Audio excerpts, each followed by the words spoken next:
Hi everyone, we're back in the kitchen. We're going to be making New York style bagels. Just got a request for them and figured, you know what, perfect time to share how to make these amazing.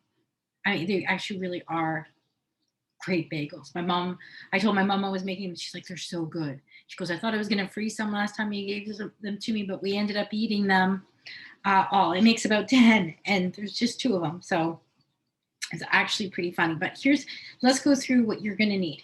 Now, first, we'll do some optionals. All right. So things that will make your life easy is having a KitchenAid mixer or the like with a dough hook. All right. This actually takes a lot of the wear and tear off of you doing the mixing and the kneading. But if you don't have one, that's absolutely fine. If you don't have the dough hook, you can use a paddle, not a problem. All right. I've tried it with both and it does work, but I prefer the dough hook. Next thing that is optional, but you will need something to replace it. This is your hands and a bowl. Next thing is one of these, I want to say they're pastry cutters, but I use this to divide the dough into each bagel. I also use this bamboo cutting board, and that's for the dough resting after it's risen and cutting it up and that sort of thing. So just so I don't get my counter dirty, this is easy to wash in the sink, right? Another optional thing is, and I didn't put it right in front of me, but it's right behind me, is a scale in ounces or grams, it doesn't matter. And that's if you want to make your bagels precisely even. You can weigh the dough and then divide it by 10 and check each bundle to make sure that they're all the same size. Or you can just eyeball it. It really doesn't matter. You'll also need a pot. One thing I didn't do is a large pot filled with water, a little bit of salt in there, okay,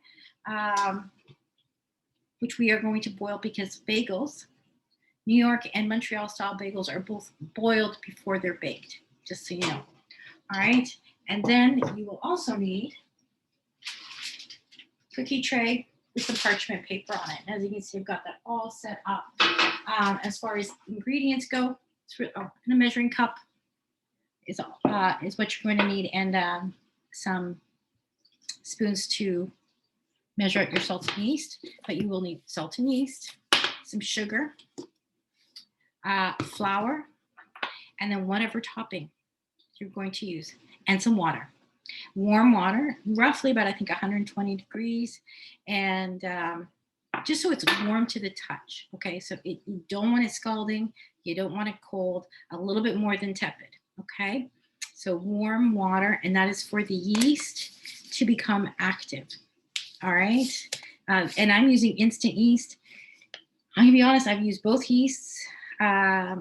This yeast, both yeasts, and then I don't know what the other one is, but they both work. You know, the ones you get in the jar at the Fleischmann's, they both work the same, similar temperatures, exactly the same measurements. It works out perfectly with either one. All right, so that's the equipment you're going to need, and obviously your oven. And let's get started on putting this thing together. All right, so let's get these things put together. Now, to heat up my water, because like I said, you need warm water. You can just use your warm water from the tap. But what I have is, because I have filtered water from my fridge, reverse osmosis, I use actually a milk frother. Believe it or not, this thing works beautifully at warming the water. It will overheat it, so I have to monitor and just check that it doesn't get too hot. But it actually makes things so much easier to have that hot water on the side there. Now, what I've also done is I have put in my bowl, I'm just going to grab my camera and you'll be able to see here, 3.5 cups of flour in my mixing bowl.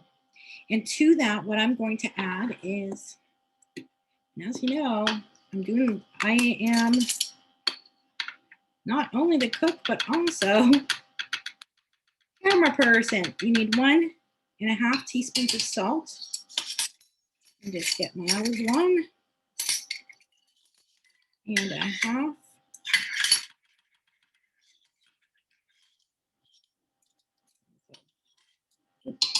There we go. Now all I do is I just give this a little bit of a mix to get the salt mixed through, and so it's well incorporated throughout and you don't have clumps of it. Just in case you want it well through, just give it a second like that. And I'm just gonna check my water, it's still cool. So while we're waiting, now that that's done and we're waiting for our water to warm up, what I've also got here is my measuring cup, and I have put 2 teaspoons of sugar at the bottom. Okay, that's what's there. And I put that at the bottom because I want it to dissolve. I got myself a little spatula to make sure that we dissolve this before we put the yeast in. So we're gonna start off with, and I say start off because we're gonna start with a 1/2 cup of warm water to this. We're gonna add 2 teaspoons of yeast. Let it sit for 5 minutes. You should get a nice froth on top. You'll see that. And then we can add that into here and start the process. What we're going to do then is add another 1/3 cup of the warm water. It's another reason this is, I've got, oh, perfect. Turn that off. 1/3 cup. I'm going to pour that directly in. And then we're going to have almost up to 1/2 cup on the side, and we're going to just watch the dough and make sure it's well incorporated. And you'll see this whole process as we go along. All right, just giving you the what to expect while we're making this. So water is nice and warm. Let me just grab it here, and I've got, you know what, let me just move the camera down a little bit here. There you go. Now you can see a bit more. I want to make sure I've got on the cup side. We're just going to add, there we go, that's 1/2 cup of warm water to the sugar. All right, so with this, I'm just going to give it a stir, make sure my sugar is all well and dissolved in this warm water. Now, if your water is too hot, you will kill your yeast. If the water is too cold, it just will take longer for it to start to work. So better to err on the side of cooler than hotter. That's all I can say. All right, so that's nicely dissolved. I don't see any sugar left. I've got my yeast packet. Like I said, 2 teaspoons. Got my teaspoon measure. Pop this right down here. I think you can see that there.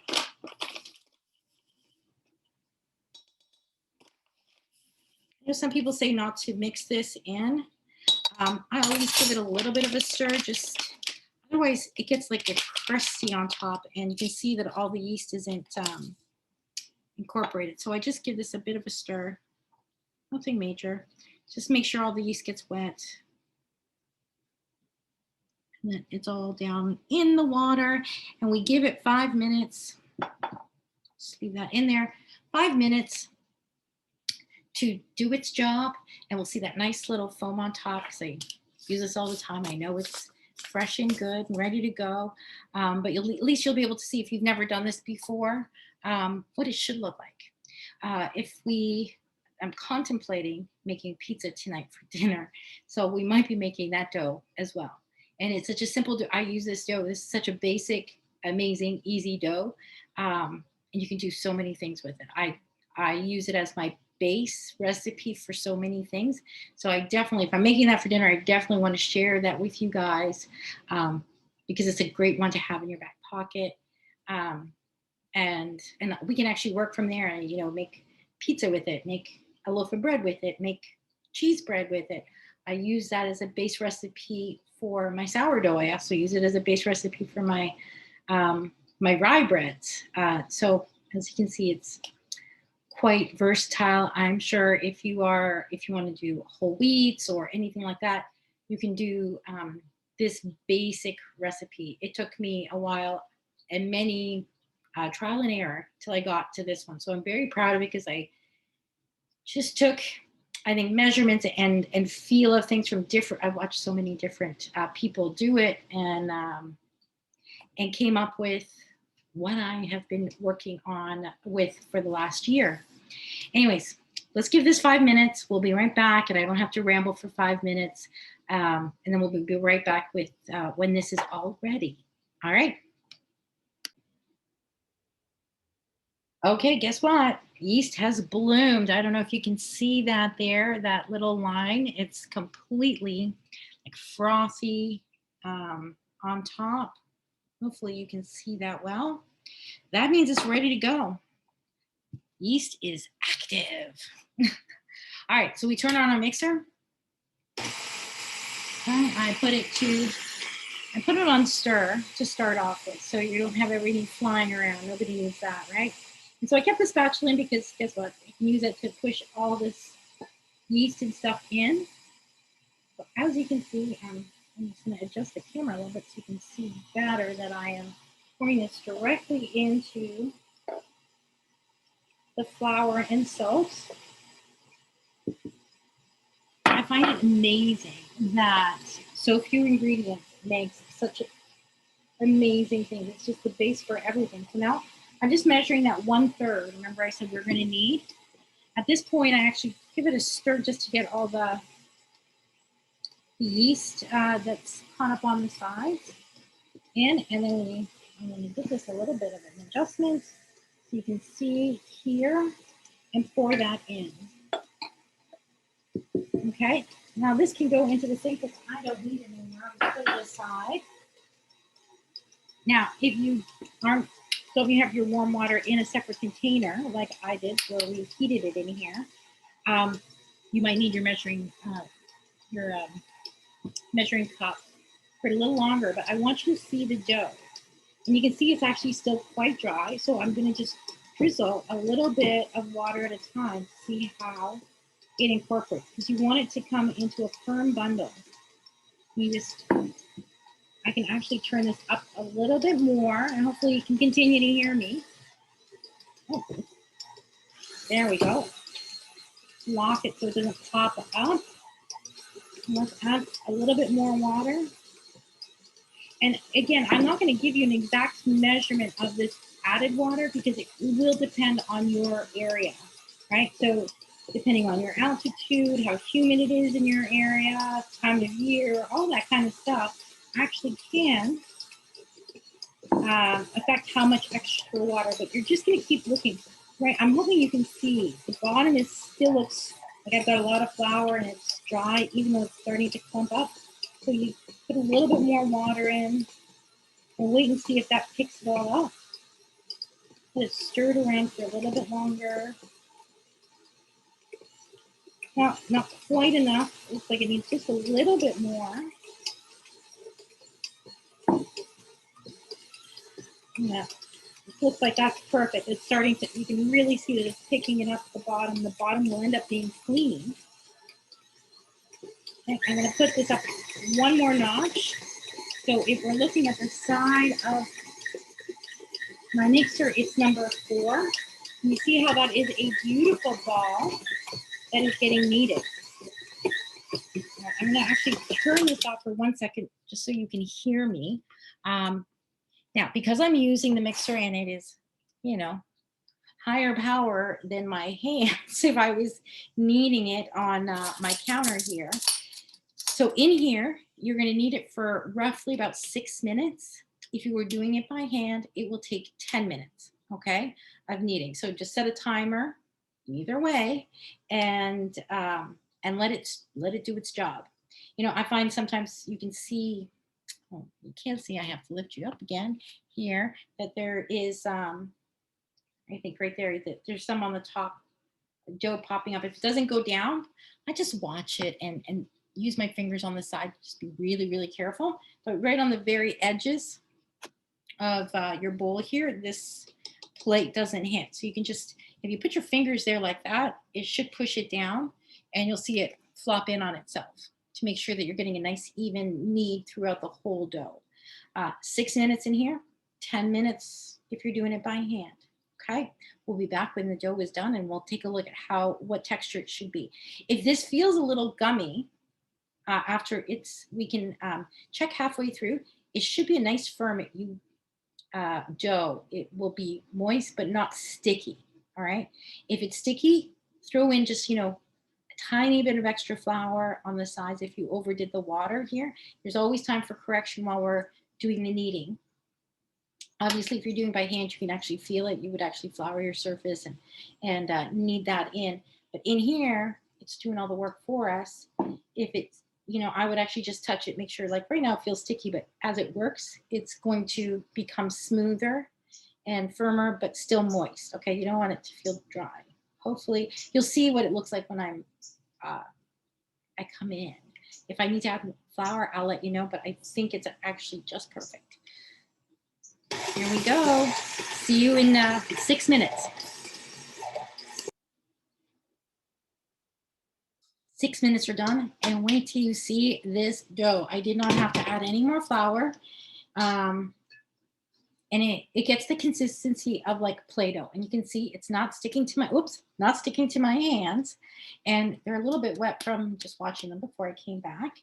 And so what we're gonna do, now that we have it, we're just gonna make it into a nice little ball. And how you do that, I'm just gonna move this down a little bit so you can actually, it's an easier, you're just gonna pull, you see, you pull your hands down and you tuck the dough into the bottom, right? And you get this beautiful ball, okay? Nice round ball. We're gonna take the hook off, pop this into the bottom of our bowl.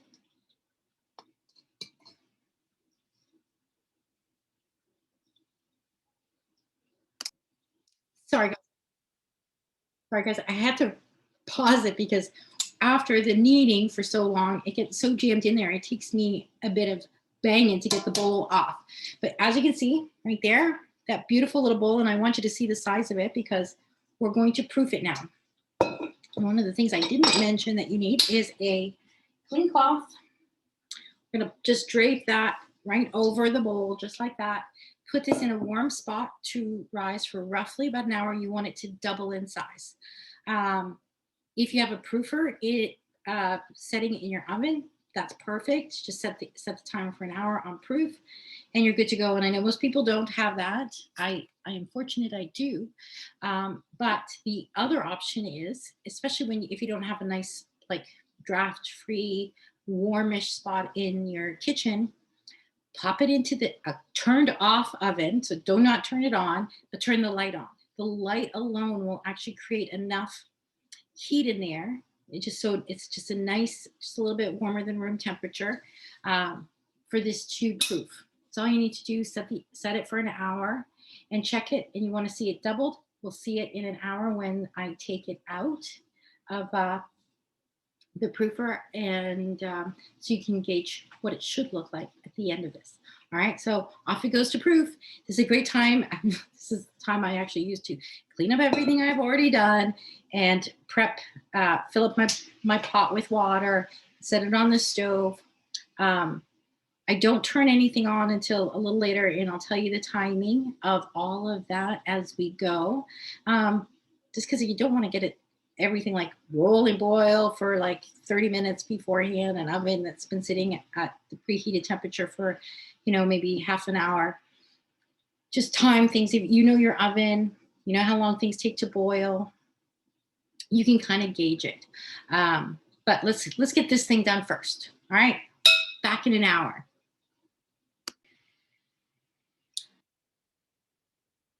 Guys, I forgot to mention one other thing you're going to need is something to pull the bagels out of the water. Now, I still have it proofing, filled up my pot, and I changed cameras because it's just a little bit more difficult. So my pot is now filled with water, as you can see, and I've put some salt in the bottom. This is just, I'm not turning it on. It's just ready to go. I love prepping. So that when this is all done, I'm ready to go. So what I've done is I've cleared off, my mixer, went down my workspace again, brought my cutting board. It's here in front of me because that's where we're going to put the dough. Get my skimmer out. If there's anything that you can actually scoop the bagels out of the water. It doesn't have to be exactly this. You could use, if you have one of these things, or this, or improvise, whatever you have. I wouldn't use tongs because they will probably dent it. So anything that you can use to scoop up and get the water off, um, you know, to strain the water off as you're pulling them out, give them a little shake, and then you can place them down, is what you're going to need. This one's my favorite for this. So that's what I use. Anyways, we're going to continue to let that proof and be back. I also prepped my topping. So this time I'm doing sesame seeds. That is the request I got. So that is what I'm going to make. I've also done poppy seed, everything bagel. You can do cheese, so grate some fresh cheese, and you can place, get that ready to go on top. I have the sesame seeds right here. You can see in a bowl. I'm ready to go for once we start getting these ready for the oven. Any kind of seeds. If you like, it's called pumpkin seeds, you can put on top, chia seeds, whatever kind of flavor you like. You can just get your topping, be creative, whatever you like. Get that ready, and you're going to be just put it on the side. So when these things come out of the water, you can just sprinkle it right on top, as heavily or as lightly as you like. So you do exactly what you like. All right. Here in my house, we like actually pretty heavy. So you're going to see they're going to be really loaded down in sesame seeds. Not necessary. It's all up to you. Always, everything is per taste. When it comes to baking and stuff like this, the basic recipe you've got, and then you can just go wild with it and do whatever you like and make them your own. That's really what it all comes down to, right? Yeah, so I will be back. I'm going to take the dog for a walk while we wait for this to proof. And I've already done all my other prep work, so I'm good to go. Be right back. Okay, all proofed. Take a look at how much bigger it got. So what we're going to do is we're just going to wash my hands after, push it down just like that. We're going to pull off the sides.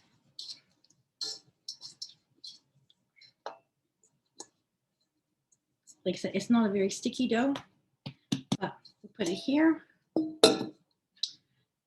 on our cutting rack or your counter, wherever you're going to do your work. And I'm just going to bring it into a nice uniform ball again. Now that we've punched it down and it's finished proofing.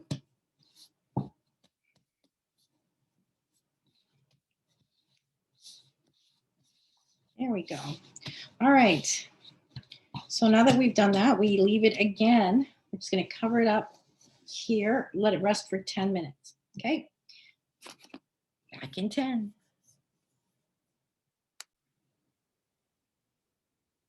Okay, dough has rested. Here it is. It looks fantastic. This is a good time now to turn your pot on to boil. Okay, so just put that on high. Boom. And that'll heat up while we're prepping our dough. So from here, we're going to make 10 bagels. I'm just going to get that angled. And I'm just going to cut this in half. Just like that. And I did weigh the dough. It was 116 grams. And so I think I actually will try to make them a little bit more uniform in size. Just going to take off a hunk here and weigh it. Way too much. So we want roughly about 81. Still a little bit too much. There we go. I've got my little scale here. So it'll all be in frame for you. There we go. That one is 82. Close enough. I said and we're just going to make this into a nice little ball. I'm going to grab my tray. So as we prep for going into the oven and to form these, we'll just put them right in here as we do it. So as you saw, making it into a ball, flatten it out. You're going to stick your finger through to make the hole in the middle of your bagel. All right, so it looks like a little donut here. Press the sides out a little bit, and there you have it. We're going to just pop that. You know what? You'll see it better over here. All right, so now we'll grab another chunk.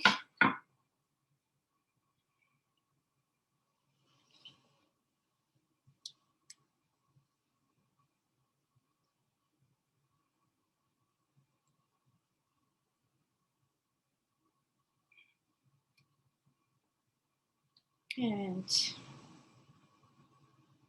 like I said, you don't, if you don't want them to care if they're exactly the same size, you don't need to do this weighing thing. But I figured I would do it. Sometimes I do, sometimes I don't. It all just depends on what you feel like. And you roll them up, get them as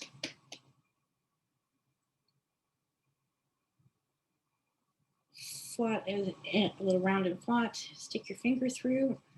There we go. And we do that for each one till we get to 10.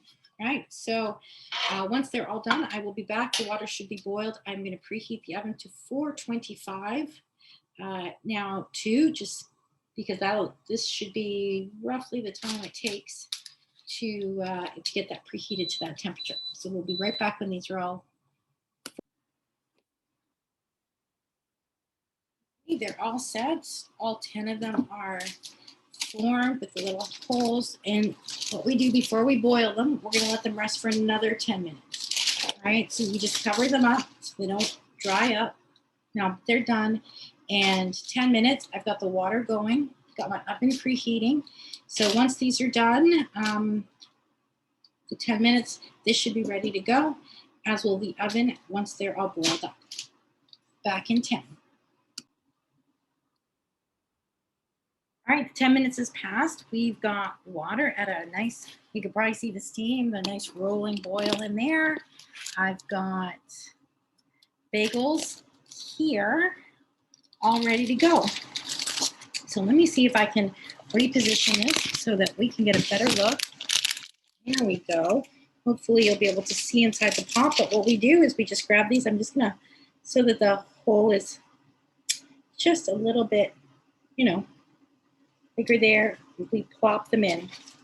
They do grow once they go in here, and I can usually get about 5, so it ends up being in 2 batches.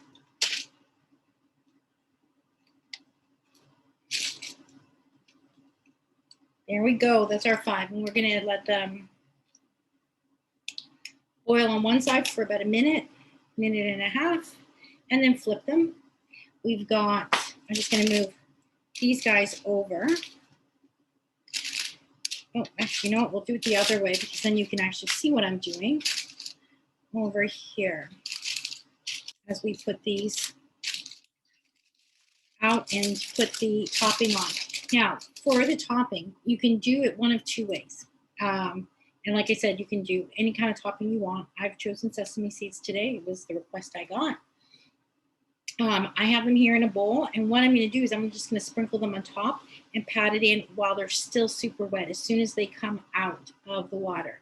If you don't want to do it this way, you can actually boil them all and then do an egg wash, and that way with the egg wash, you can put the sesame seeds or whatever topping you're going to use onto them, and that way it'll stick then as well.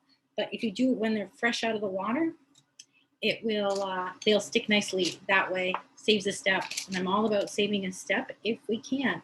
And then let's take a look. I think you can probably see these. They've actually gotten bigger in here. We'll give them a few more seconds, and then we're going to just do a quick flip. All right. I know it seems like it's actually not too much work, and they are delicious, and they you can freeze them if 10 is too many, but once you try them, let me tell you, they go quick. They go very quick, and you may not have to freeze them. Like I said, they're a big hit, and I keep getting requests for some. I'm going to be leaving a couple. And you know what? I took the dog for a walk. One of my neighbors, who I actually made some for, I guess last week, asked this, like, oh, oh, you're making bagels? What kind? And I told them the sesame is like, oh, okay. And they wanted a plain. So I'm going to leave a couple plain so I can actually share with my neighbor later today. Once these are out of the oven, when the pup gets her next walk, we can drop them off. And, I'm all about sharing, always giving some of my baked goods away, or teaching people how to make them, because it's really not that hard. It takes a little patience, and if you're home all day anyway, and you've got you've got the hour in between while you can get lots done. But okay, these look like they're ready to go. I'm just gonna give that another flip so I get the really wet side here. Just grabbing my topping, my sesame seeds, and I'm just sprinkling them on. You can dip them in the bowl too, and I have done that, but boy, it makes a soggy mess. And I found that this was the quickest, easiest way to get give more control over how much topping you get on there. Okay, and actually it tends to be a little quicker because these puppies are hot, and you just pat them in just so that it sticks right into the dough. Grab the next one, we do the same thing. Okay, and once we've got all of them done, out of here and sprinkled with our topping, we put the next batch of 5 in. So not to bore you, I will pause the video, finish this up. You can see what they look like in the end, and then we're gonna pop them in the oven. So hold on, we'll be back in a second once all of these are done.